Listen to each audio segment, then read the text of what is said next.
very exciting to be here. And I'm totally excited about being in a design context, and I will take you through a few stories, one of which will be at the end, but I have a little prep to start it with you. You, as I understand, got a little little yellow box with a lantern in it. That lantern, we will use it later. It's a solar lantern, but I just need to prepare you so that during my talk you can prepare yourself on it. This was a climate conference somewhat a year ago called Sustainia in Denmark. The room was sort of like this, except of course now we have to do it a lot better. To see your colleagues in another conference, think about all these conferences everywhere. And what we did at the end of my talk, again, we did that little exercise together. Let's call it a sort of a sunrise exercise. And a camera guy was on the stage, as you can see, and recorded it. And it became a nice little social media about solar power making you the stage. I started as an artist in the late 80s. I started art school 2 weeks before the Berlin Wall came down. I moved from Copenhagen to Berlin. And 10 years after that, I made an exhibition in London, which also dealt with the sun. It was at the Tate Modern, the Turbine Hall. And one of the exercises was, would it be possible to have a space in which being different would be an asset? Would it be possible to create an environment which would suggest that not agreeing or behaving different or seeing things different would actually be something that is worth considering, should I say, an amplifier of a potential friendship? The idea of being together with the other visitor in the museum in this case, and behave totally different. This was an exciting exercise because I, of course, would like to propose, well, cultural institutions such as the museums, in this case Tate Modern, maybe they are the parliaments of the future.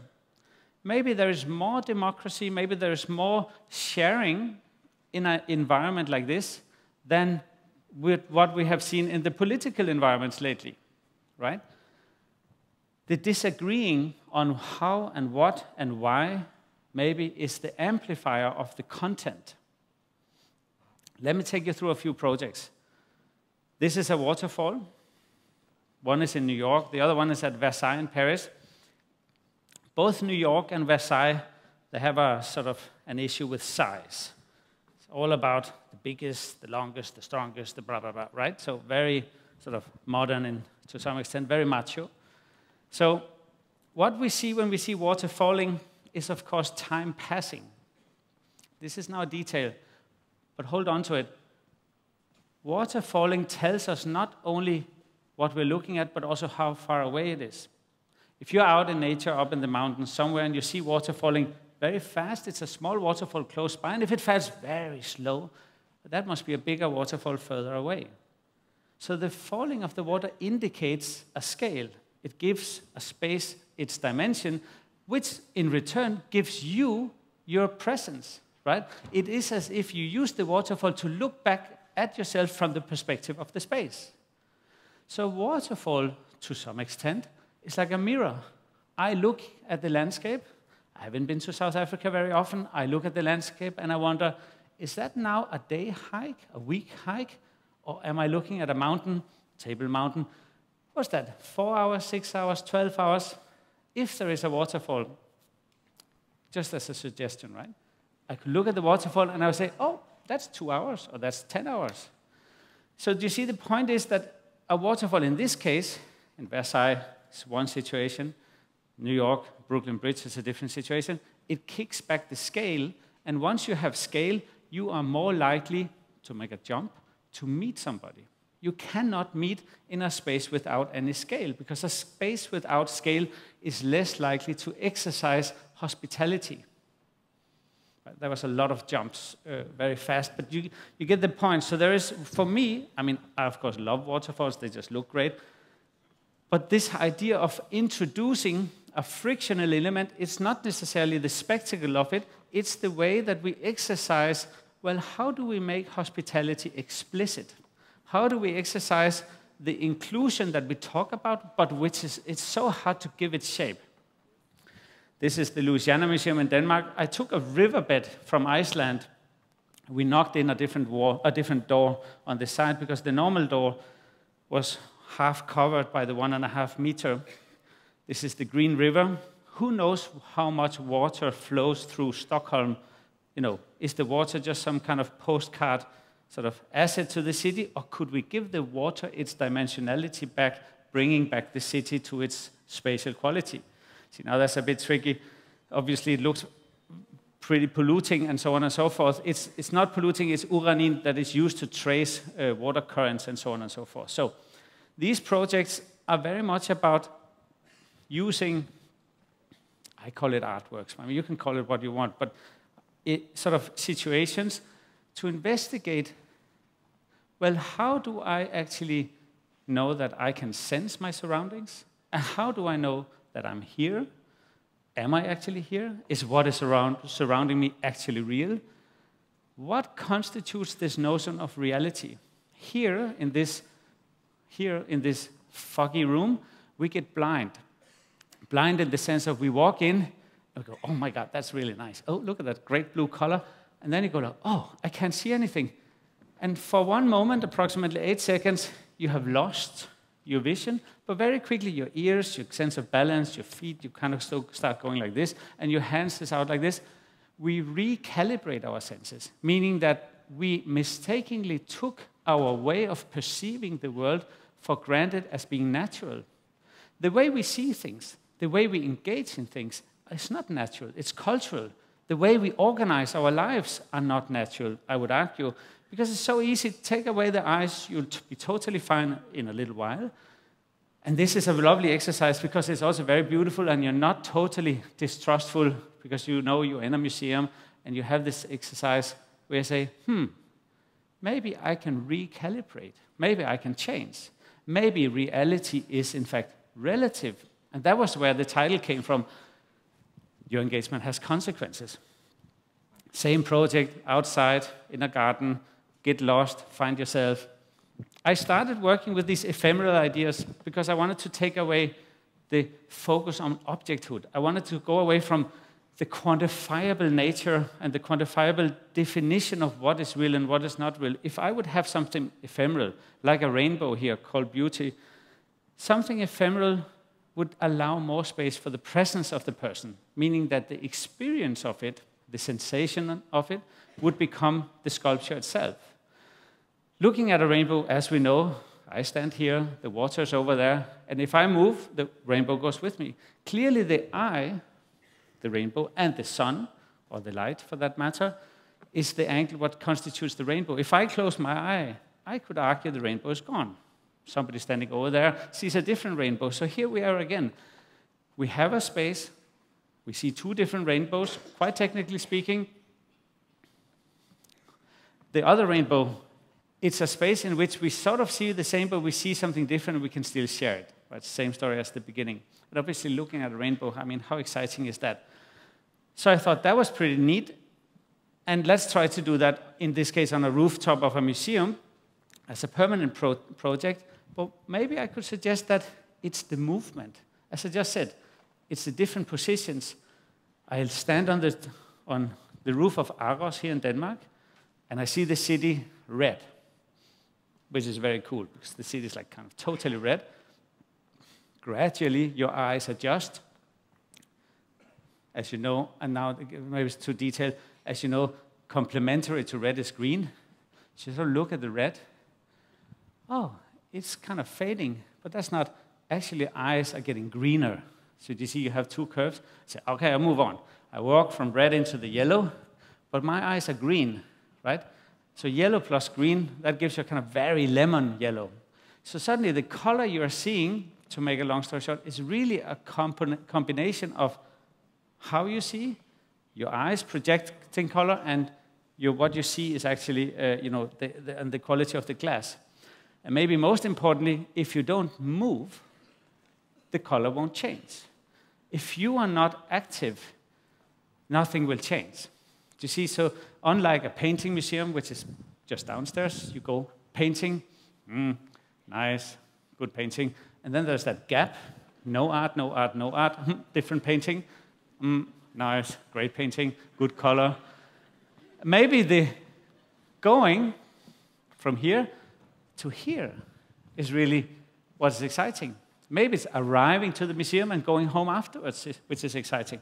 So you see, putting the eyes in the legs is maybe also proposing maybe the sensation of how we see and do things is not necessarily just, in the convoluted or in the predefined sort of perception of things. Same type of exercise. This is about balance, sense of balance. All the lines on the wall, this is at the Louis Vuitton Foundation in Paris, all the lines on the wall is slowly moving like this. But they're so slow that if you stand still, you see the walls, they go like this. But if you move, relatively to your walking speed, it's so slow you don't see it. So I move, it stops, I stop, it moves. So it's a nice exercise because once you stop, you go like this, whoop. And this is the simplest exercise of all. It's like when you sit in the train and the train next door starts driving, you go, oh, finally we're leaving. So all of these projects that I just showed you, they were very much about, well, the way we see the world is actually relative. Our feelings, our engagement, our sense of presence is really very much dependent on our mindset. And what turns out is that obviously it's very easy to change these things, much easier than we think. When we do a project like this in the studio, it looks like me. This is me on the wall over there, trying to sort of settle the speed. And as you noticed, I love things that looks great. Right? I think, oh my God, this is great. A child would say, I like this color. A really old person, a professional, a non-professional, and so on. I think there is a certain democratic quality in sort of encouraging the type of engagement which really reaches beyond the art world. But what does that now mean? I think it's about, do we successfully present something in which people can see themselves? So when I make work in my studio, I very much think about the viewer and what not yet verbalized emotional need does the viewer bring? And this, I think, is an interesting design question, right? So the viewer comes to see my artwork, or the museum, or that whole total experience, and the viewer says, maybe, oh, that painting, that installation, that book, or that theater play, or that cultural event verbalizes or gives language, maybe color, to a feeling that I have been trying to juggle with, but I haven't quite verbalized it right yet, right? So it's very interesting. Suddenly, and we all know this, I mean, it's maybe easier in a book, you read a book and you say, oh, bloody hell, I know that feeling. That is me. It is as if the artwork, the book, the theater play, the music, is actually speaking on your behalf and not on your expense. One could say this is a type of reflection where you are being emotionally met. We could push it further and say, maybe the cultural sector is actually listening to you. It is giving shape to not yet structured emotional stuff that you bring into the cultural sector. When we are listened to, we are less likely to feel marginalized. We are more likely to feel interconnected. We are less likely to radicalize. We are more likely to be group organized. Do you see how feeling that somebody is listening to me? And there's no doubt that Trump successfully, believe it or not, created the impression that he was listening to 50 million people voting for him, right? I mean, we have to give him that. Some people felt we have not been heard. Right? It's very interesting. This is why I think that the cultural sector successfully has some tools, which is about inclusion, democracy, parliamentarism, and so on. Let me just jump a little bit, because I think these ideas, social scientific ideas, psychological ideas. I went to art school, I went straight into Gestalt psychology, behavioral psychology, anthropology, behavioral anthropology, cultural geography, just the way how you surf through art school and just sort of like a vampire suck the blood from the best, and so on. But the point is here that in this case, let me just show, That's actually the grid from a quasi-crystalline atomic grid from shooting a light photon through a non-systematic grid, was discovered in the 80s. So it has a crystalline. That could look like this too. So it's the kind of not so random and relatively random. It's the kind of not so modern, not so pragmatic system. I won't go into that. Different projects, different aspiration. The two upper images are actually computer renderings. It's in Denmark. Lego family, the Kirkby Foundation. Down, lower picture is the state of the current sort of construction as it is last week. Another one, public space. What is a public space capable of? Maybe we can meet between the chairs on the bridge. Maybe the bridge is actually a little piazza to slow down. It's more frictional than pragmatic. It's in Copenhagen. And this is a project that has recently started. I haven't showed it to anybody. This is the Maelys Memorial Park in the memory of the late president of Ethiopia, Maelys. I teach at the Artist University, to make a long story short. And this is the current status of 7 small buildings: research, library, office, small hotel, small sort of restaurant and conference rooms, and so on.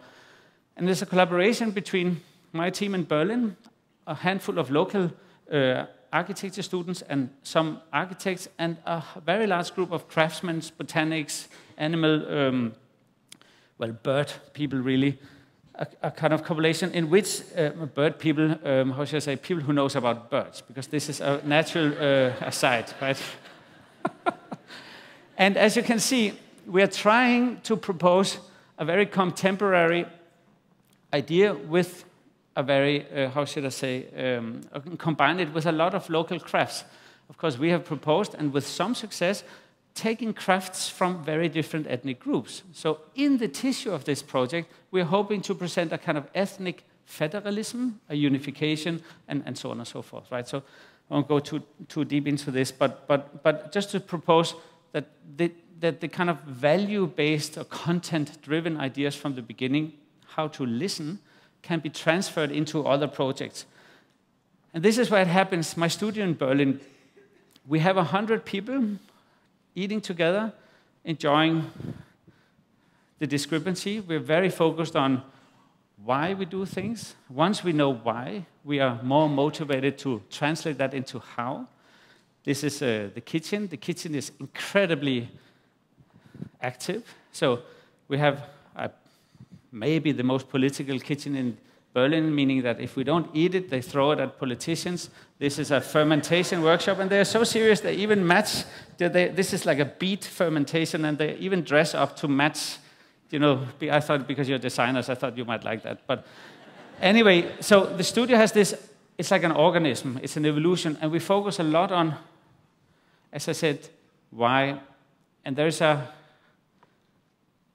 great idea behind this notion of, if you know why, if everybody knows why, I think there is a sense of ownership which pays back much later.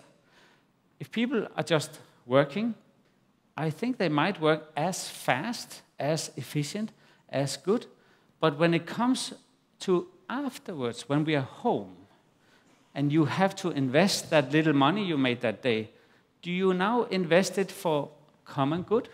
I mean, where I come from, 68% of what we make is tax, right?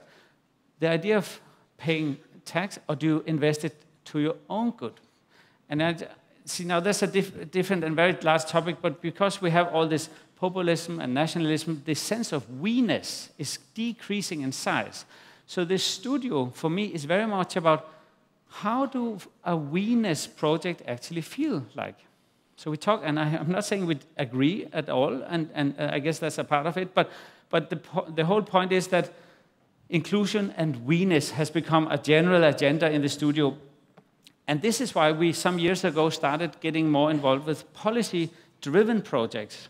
We took advantage of the, how should I say, network that we gradually had gained through the art worlds, and this is in Paris during the COP22, the UN, pretty bureaucratic, but very hard to understand. It's a little like the EU.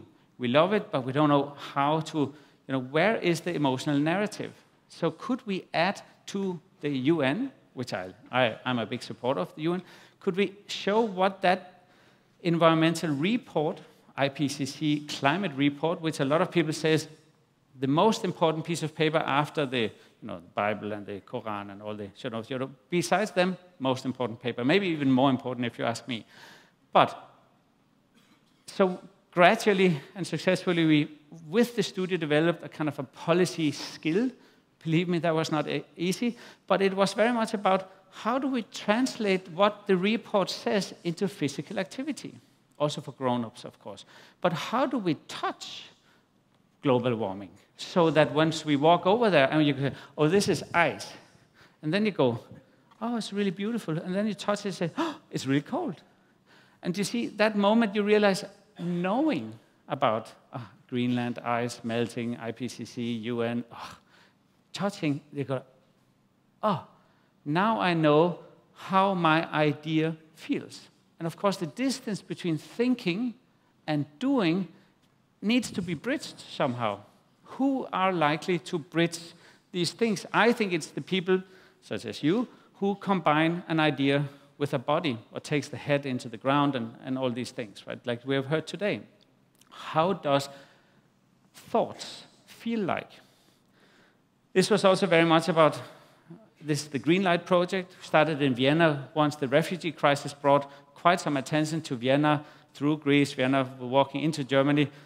These are two Syrian guys, a girl from Libya, and we did a Green Light project. These are the lamps. One is hanging, which is not on. The units.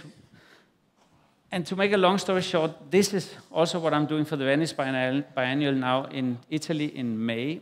It's a collaboration between art, cultural strategies, social workers, therapeutic workers, language trainers. It's a huge team. Cooks, DJs, theater, poetry, music, football coach.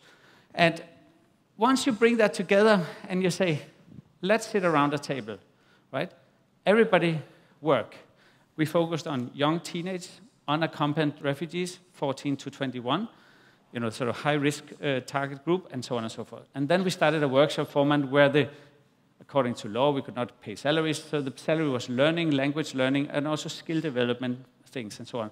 So it's an offer that, as a proposal, that the cultural sector can actually create an environment in which solutions could be made which were relatively cost efficient, and what created, I wouldn't call it the magic, but what created the glue, the social glue, was we're working on an art project.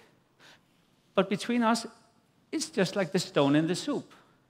It's like the common belief in that art has also a non-pragmatic higher relevance made this work. So a few years ago, and thanks to a lot of people such as Ravi, we have been successfully distributing the Little Sun, which we started 4 years ago. It's been going so-so. It's not easy. We have now reached 280,000 lamps, not 280 million, but 280,000 lamps. It's like nothing on the continent, right? But it's like 280,000. We sold 220,000 in Europe, primarily, some in America. And we have financed an economically sustainable model, which is about not being an aid-powered project, but microeconomy and all kinds of different sort of collaborations with the NGO, public sector, private sector, and so on. Okay, now the data. 280,000. So a normal household who buys kerosene for light uses approximately $1 a week, right, for kerosene. This is according to the World Bank and so on. All the numbers I'm going to say now. See now, 1 week, okay, 1 year is maybe 50 weeks, right? So 4 years, we started 4 years ago, 200. 200,000 is 40 million. You follow me? 280,000 is, let's just say, $55 million. $55 million was released for other than petroleum. So this is such a small lamp. Yet it is the biggest project I've started on. See now, $55 million with 280,000 lamps. That's a pretty good deal. See now, 1 liter of kerosene costs around $1. So it is 55 million liters of kerosene.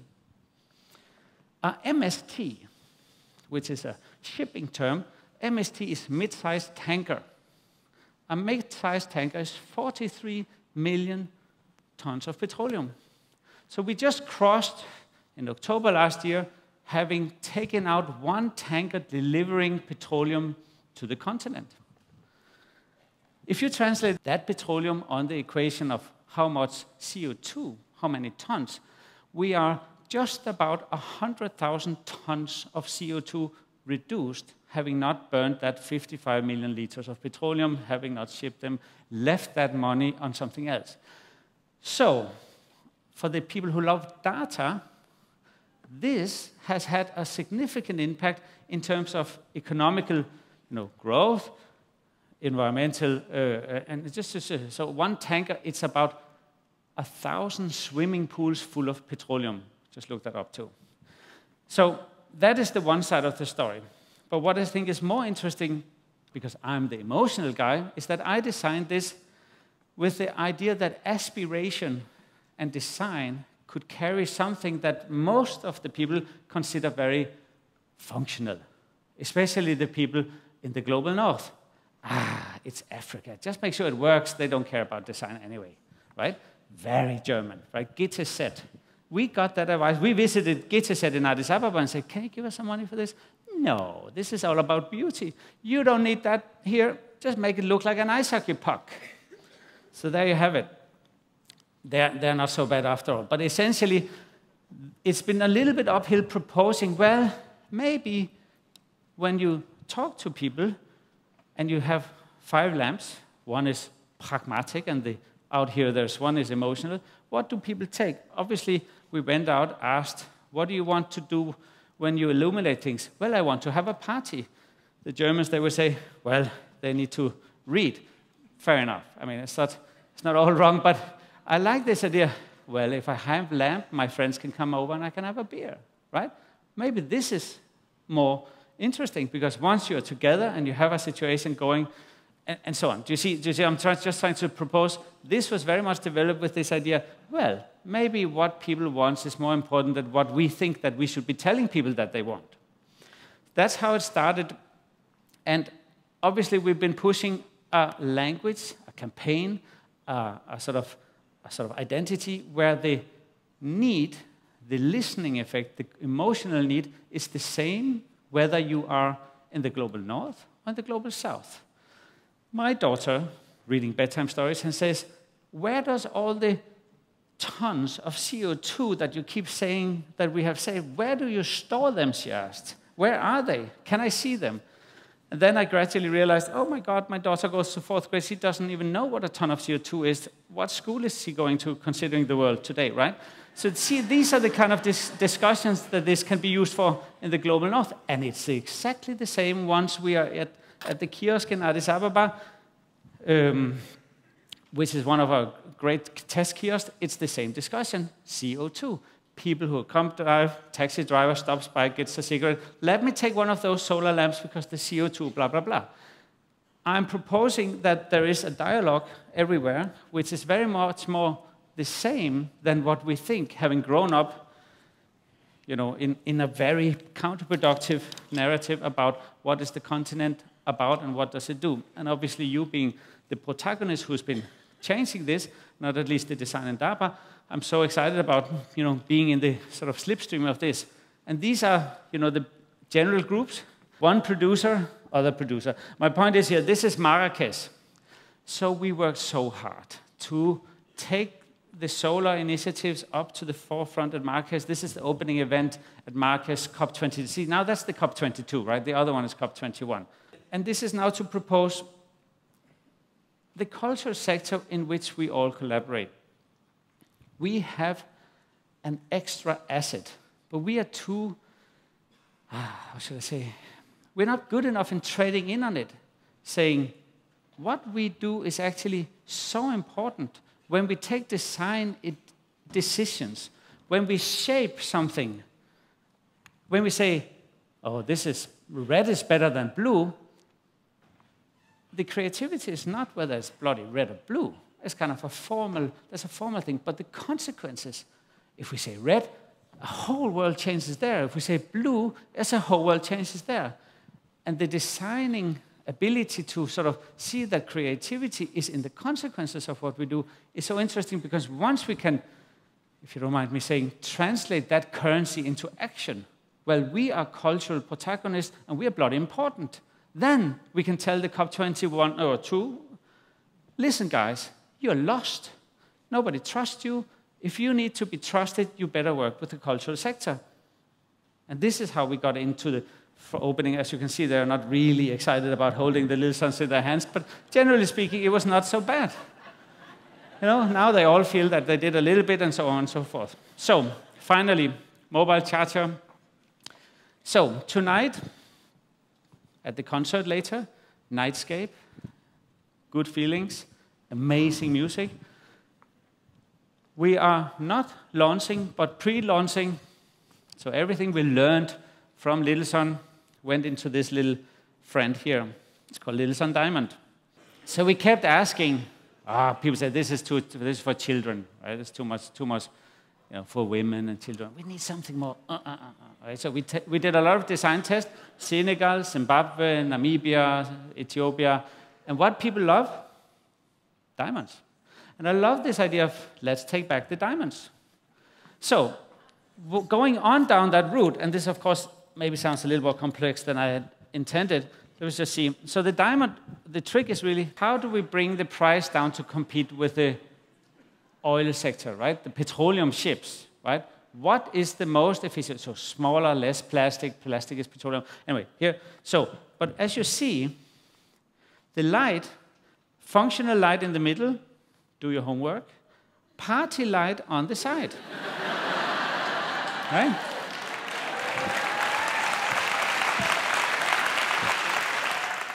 Now we're going to do this little experiment. Now let's turn all the lights in this room off. You're already not so bad. There's a little bottom there. It's supposed to be understandable for a 3-year-old.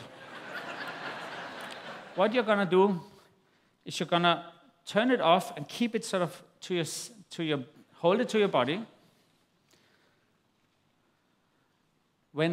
And then I will just speak, and then, when the film is on the homepage of Design Indaba, and you can then connect it and send it to your friends, it's going to sound like I'm not saying anything and you're just doing it all by yourself. So first thing is we turn it on at the same time and just gives this glow.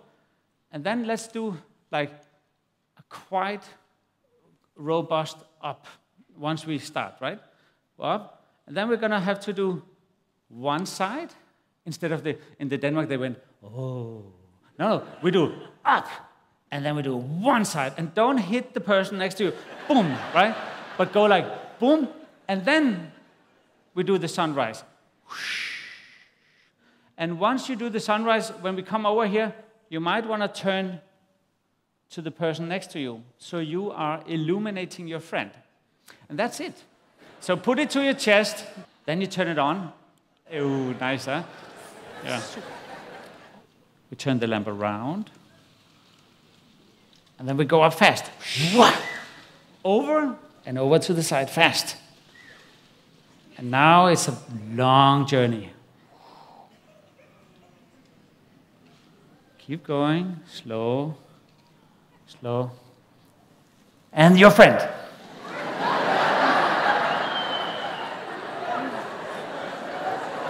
Stay there.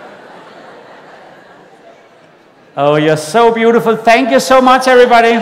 Thank you so much. Thank you, everybody.